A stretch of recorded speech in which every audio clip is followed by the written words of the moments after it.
Irony and sarcasm are almost the same in the figures of speech, but as a tone is something different. Irony, if I talk about, it is basically a device, right, in which how the thing seems to be a fact will be very different from the reality. So basically, in very simple term, I can say it is the appearance versus reality, right? Appearance versus reality. So you can look up this example. The child of cobbler has no shoes. This is the irony. He's a child of cobbler and he has no shoes. So appearance versus reality. The doctor is as kind-hearted as Wolf, right? This is the irony. Being a doctor, he is kind-hearted as Wolf. Wolf is not kind. This is the irony of it, right? Next example, look at this one. The CEO of a big tobacco company, right, said he did not smoke. So he himself is the CEO of a, you can say, a big tobacco company, and say he did not smoke. This is called the irony. So this is the irony, and the sarcasm is basically it's something different from the intended meaning or the real meaning of it. Let's come to the next one, that is called pun. What is pun? Pun says this consists of a play on the various meaningful of one. Its effects is something ludicrous, right? Ludicrous is the synonym to the word ridiculous. So you can look at this one. I'll just give you a very simple definition of it. Basically, when I say pun, right, you play on words that actually produce a humorous effect, right? And it actually suggests you something like, how many of you heard the word that is called homophones, right? Now, look at this example. Is life worth living? It depends upon the liver. Another example is, a happy life depends on a liver, right? In these two sentences, the idea is the same, fine? The idea is the same. The word liver, right, can refer to the bodily organ or simply a person who lives, right? So happy life depends on a liver. It is, if life worth living, it depends on the liver, fine? For another example, look at the pun. The tallest building in town is the library. It has thousands of stories. So basically, you are creating a humorous effect over here. The tallest building in the town is a library. It has thousands of stories. So this part, right, the words, they are creating a humorous effect, right? They are creating a humorous effect. Got it? So pun is basically when you play on words to create a humorous effect, that is called pun. Next one is the epigram. In this epigram, it is a brief pointed saying. It couples word with apparently contradict each other, right? The language of the word is remarkably for its brevity. I think you can look at this example. The child is the father of man, right? You can see over here, it is apparently contradict each other. The child is the father of man. This is what was said by Wordsworth. Fools rush in where angels fear to tread, right? You can say silence is sometimes more eloquent than word. So this eloquent word is only associated with word, but you are actually coming with a contradiction, right? That is there. The art lies in concealing art. Concealing is hiding, right? So you can see when you are pointing, you are saying something which is contradicting each other, right? That is called the epigram. That is the example of epigram. Epigram is very easy. When you say that something you contradict, right? You come up with a contradicting ideas, that is called the epigram. Fine. Achha, what is the reason why these epigrams are used? You can see this language is very short, right? These epigrams are remarkable for its brevity. Brevity is the shortness of something, concise, brief. So these are the sentences which are used by the author in reading comprehension in the passages, right? To cut short something, right? To cut short something. Okay. Fools rush in where angels fear to tread. So means to say, see, if I say angels, right? These they basically see in a very simple manner I can say angels, right? They try to walk, they try to go to that particular place, right? Fools rush in where angels fears to move and all. So simple say one, if angels are walking somewhere, right? Fools rush to be there and angels fear to walk. So fools rush in where angels walk to move and all. So this is something which is contradiction. These angels are having the fear. Angels, they don't have fear actually. Fine. And fool rush, this is something which is, again, I'm saying, is a figurative one. The very simple meaning of this one will be that angels, they have a fear to move and fool rush at that place.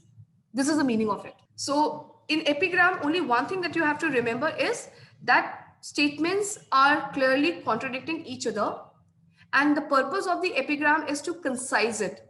So these poets, right, the Wordsworth and all, these people, they use it to cut short the sentences, and if they want to contradict their own ideas, they are going to make use of the epigram. Come to the next one. Antithesis is given. In antithesis, a striking opposition or contrast of word is made in same sentence in order to secure emphasis. Now you can see over here the difference is there in the antithesis one. These are also the opposition or the contrast of the words which are made in the same sentences. But the purpose of using the antithesis is to secure the emphasis on it. Fine. So let's see this example. It says, to err is human, to forgive is divine. This is a proverb. This is a proverb.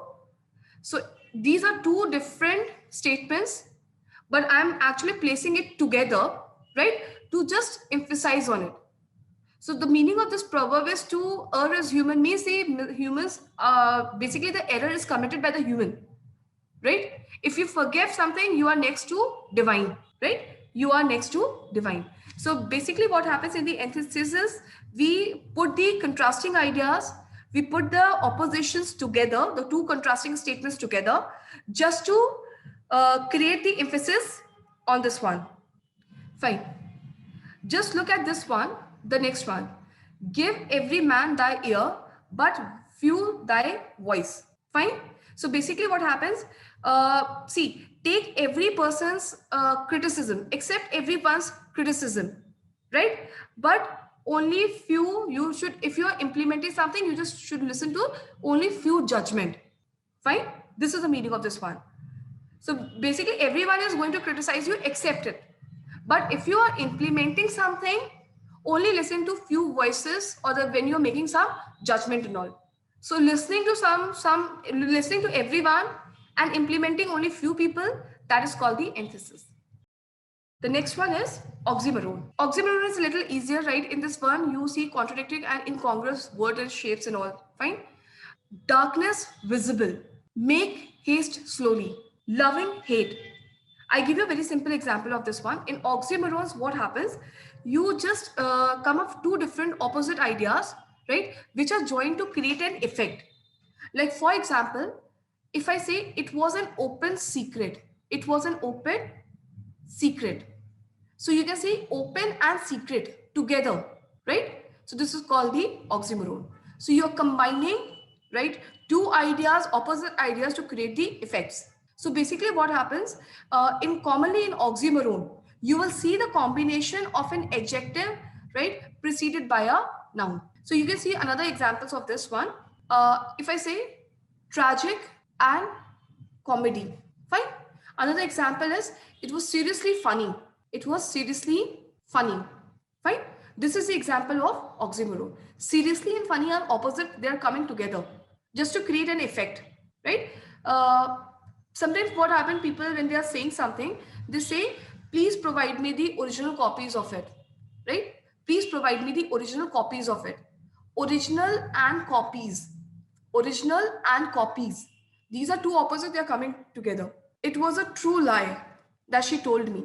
So again, this is the example of the oxymoron. Next one is letters is given. It is the opposite of the hyperbole, right? Here is an affirmative. They have given the as the opposite. Let me make it in a very simple. It's not really the opposite. Basically, it is a form of understatement. It is the form of understatement. Fine. So when you are actually intentionally, you are presenting something as small, worse, or lesser than the reality. That is called the errors. You are trying to suppress it. Fine. This is called the error. You can say he is no dullard. I am not a little. He's not a bad, he is not a bad sort. Fine. Like in this example, her cooking isn't terrible, right? Exactly, right? Her cooking isn't terrible, exactly. So in this one, I am not saying that it is actually great. I'm not saying that it is actually great, but I'm trying to make it worse. Intentionally, I'm trying to understate a statement, right? Intentionally, I'm doing it to understate a statement. This is called the analogy. Let's come to the next one. Integration is given to you. Integration is a rhetorical mode of affirming or denying something more strongly than could be done in the ordinary languages. Who is here so base that would be a bondman? Who is here so rude that would be for not to be a Roman?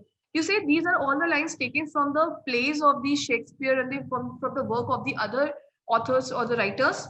So if I say basically you are very strong in accepting or denying something in an ordinary language. So interrogation means in a form of a question. Not directly you are denying, not directly you are accepting something, but in the form of a question. When you strongly repeat it, you come up with a persuasive language. That is called integration. So who is here so rude that would not be a Roman? So not directly I'm saying something, but very strongly. If I'm saying accepting or denying, that is called the integration. Exclamation, I think you can understand with the help of this word. Strong expressions of feeling. This also we have done in the parts of speech, right? Exclamation is a very common one, right? Parts of speech.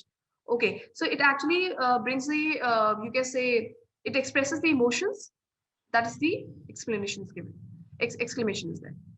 Anticlimax and bathos. These are the synonyms. Mostly in the examination, you find the word anticlimax. Bathos are something which is not repeated a lot of time. Anticlimax is something which is very common. Okay, look at this one. In anticlimax, what happens? Here they have mentioned there's a opposite to climax and signifies a ludicrous descent from the higher to the lower, right? From the higher to the lower. Let me first of all explain you the climax, because they're saying it is the opposite to the climax. What is climax? In climax, what happens?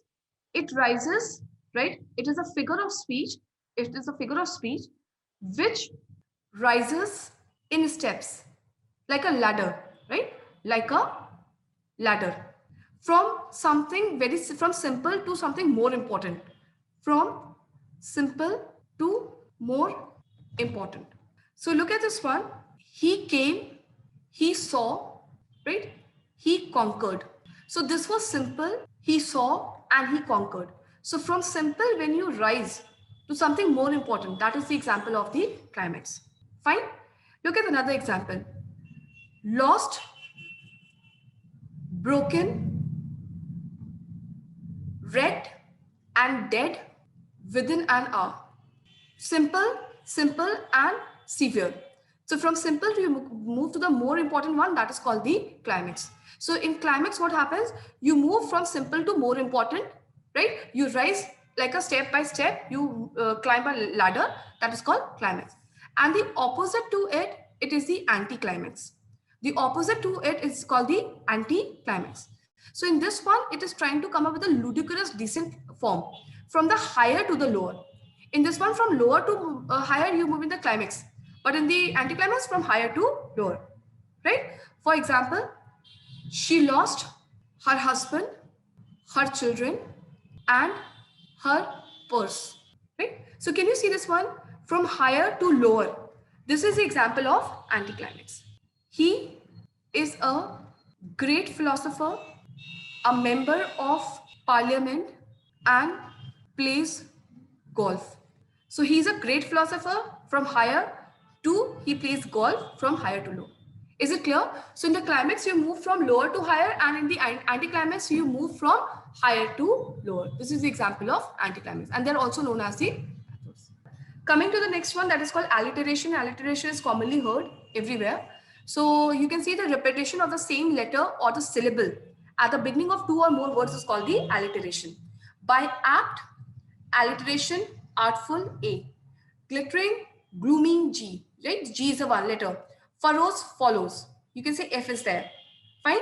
For example, if I say Bob brought the box of bricks to the basement, to the basement. So the initial letter of these words, right, it is having the same syllable. So Bob, brought, box, brick, basement. This is the example of alliteration. Next one is onomatopoeia. Onomatopoeia is basically related to the sounds that you make. Fine. So in a very simple manner, we can say formation of a word whose sound is made to suggest the echo, the sense of, right, is called this one. In this one, in onomatopoeia, what happens? A word is trying to imitate. It is trying to copy the natural sound of a thing. And in onomatopoeia, it is creating a sound effect that mimics the same thing which is being described over there. So the description and it becomes more expressive and interesting. So for example, if I say the gushing stream flows in the forest. So you can see this is the sound of the stream. So it is related to the sound of things, right? To make it impressive to describe that thing. That is called this is called the onomatopoeia. For example, if I say the buzzing bees flew away.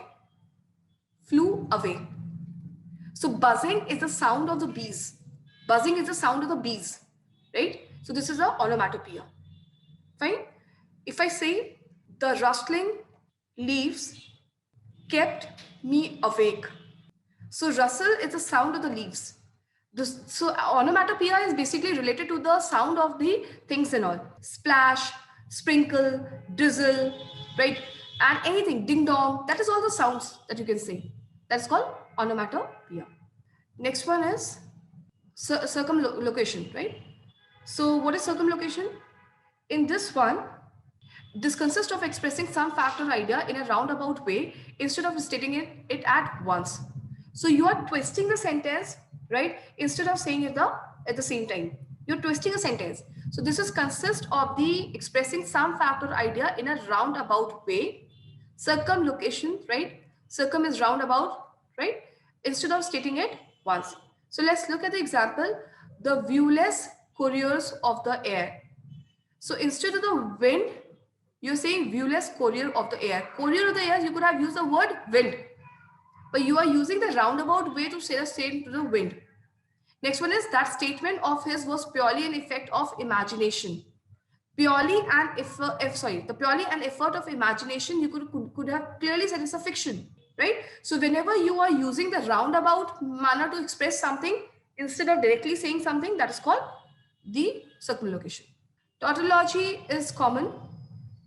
Tautology is meant for repeating the same fact or idea in different words.